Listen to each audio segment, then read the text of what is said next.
The theater rises above the city, an old-world counterpoint to a modern melody. Rounded cobblestones curve the thin cardboard of my ballet flats. Water rushes with quiet urgency from a fountain.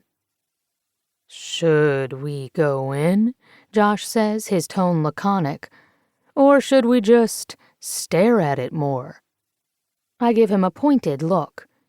"Impatient much?" Okay, so I might be a little nervous, and I might have stood here taking deep breaths, fortifying myself for more than 5 minutes. This is my first major tour, which is enough to make any musician nervous. Even more than that, it's my first performance after turning 18. No one can call me a child prodigy anymore. I'm no longer a child. I lift my chin and step up to the heavy front doors. There must be more practical entrances around the sides, but I don't want to go skulking around the building. The email inviting me to practice had been terse. "You may arrive at 9 a.m. Mrs. Tabakoff will meet you." Josh knocks on the carved wooden doors, the sound reverberating in a way that makes me feel like we're waking some long-slumbering dragon. A pause, long enough to make me glance at Josh. "Last chance to turn back." "No way," I say, even though my heart thumps in warning. The door opens. I'm expecting Mrs. Tabakoff to be a woman with gray hair and a stern mouth, someone who's managed generations of performers and rules backstage with an iron fist. Instead, the most beautiful woman I've ever seen stands there in a glittering gold gown and bare feet, golden curls tumbling around her shoulders. "Call me Candy, and you must be Samantha Brooks," she says with a smile. "So lovely to meet you." Shyness makes my tongue heavy. "Are you Mrs. Tabakoff?" "That's me. I'm the owner of the Grand."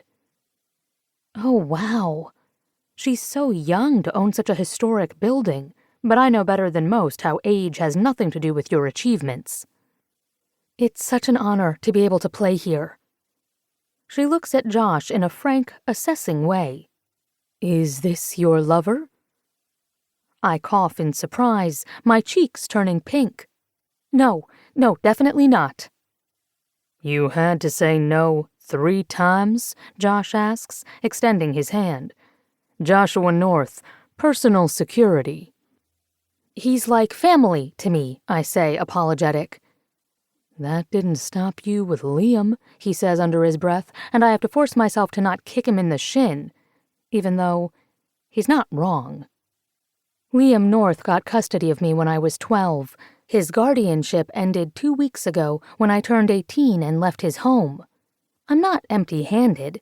I have the incredible Stradivarius violin he gave me for my birthday on one hand, and I have his brother, Joshua North, who's going to be my bodyguard after a suspicious accident at home. It's impossible for me to define my relationship with Liam. Parental? Romantic? It was neither of those things. And both of them. We forged our own bond, as unique as it was temporary. I have to find my own path now, one that begins here, at the Grand. A man appears behind Candy, his expression severe. From the silver threading his temples, it's clear he's older than her. The hand he curves around her waist leaves no doubt as to his claim. "Ivan Tabakoff," he says, a layer of steel beneath his words as he stares down Josh. "I will arrange a meeting between you and our head of security. In the meantime, I can show you the important features." "Perfect," Candy says, smiling up at him. "That way I can have some girl time with Samantha. It's not every day I get to meet a world-famous violinist." Josh raises an eyebrow at me before following Ivan outside.